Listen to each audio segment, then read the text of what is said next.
filmed on a shoestring budget somewhere in the bowels of Richmond. It's time for Let's Get Drunk and Talk About It with your host, Nate Peterson.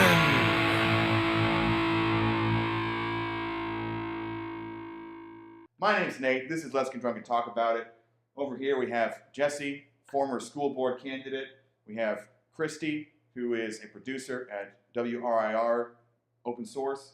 And then we have Montague Magruder running for the 69th District House seat, right? 69th District House of Delegates. House of Delegates, perfect, excellent. And former city council candidate. Former city council candidate, perfect, great. And I used to run for mayor, that was fun.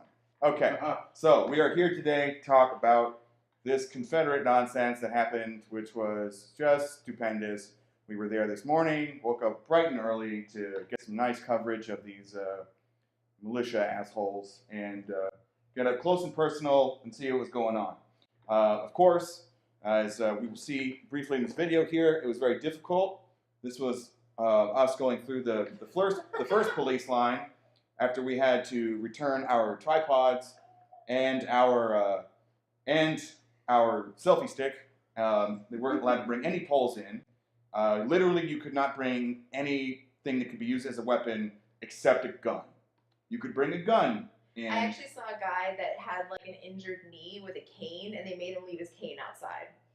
If he had gotten a long rifle, they would have let him in. He could have used a long rifle as a cane. Yeah.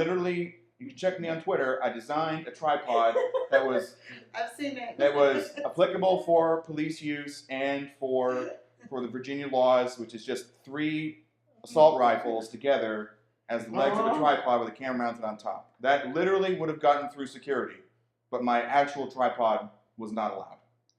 So that's just the kind of fucked up world we live in. Welcome to Virginia, where you can open carry anywhere. Welcome to Blair Witch style. Yeah. Yeah. So that was the kind of thing. So we had to walk through all that. We walked to one end to try and find them.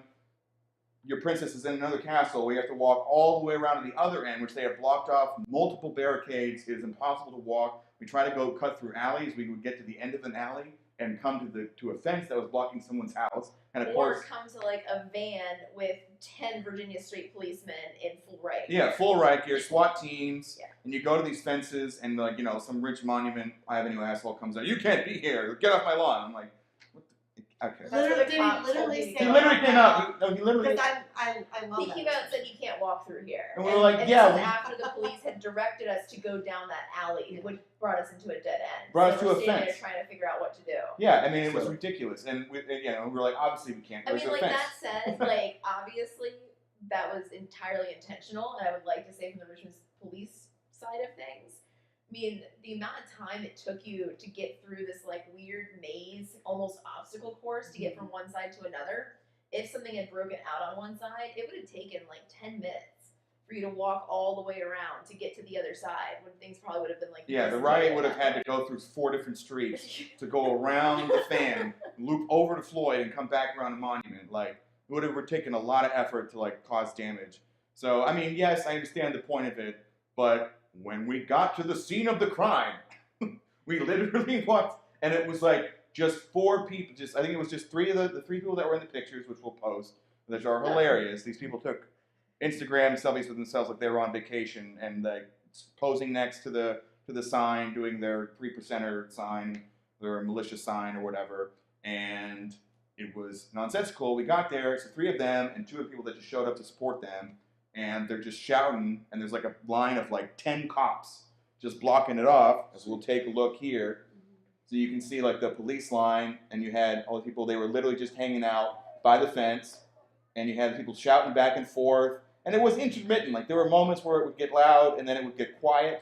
But it was relatively peaceful, but it was just like really weird, because it was just 15 cops protecting, 5 people, pretty much, who were just chilling there, and they were just shouting back and forth and having weird historical debates. And it was kind of interesting because, like, with how close the cops were together, for you to even get like a picture or see the protesters, you pretty much had to be like up on the police. Yeah. And it kind of got weird because as people got more on the police, they kept then pushing people further back. Yeah. So it was this like constant process of, everybody's trying to like either talk to, see what's going on, listen, hear, whatever.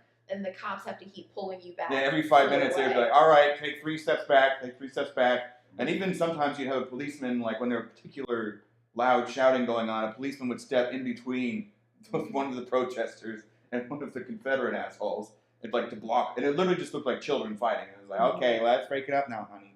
Like that's what it seemed like. It was just trivial. I mean, it was we can see. And I would say, like, when it comes to how they put up, get banned, and they banned every little item that you could bring in. Yeah. They didn't mind guns.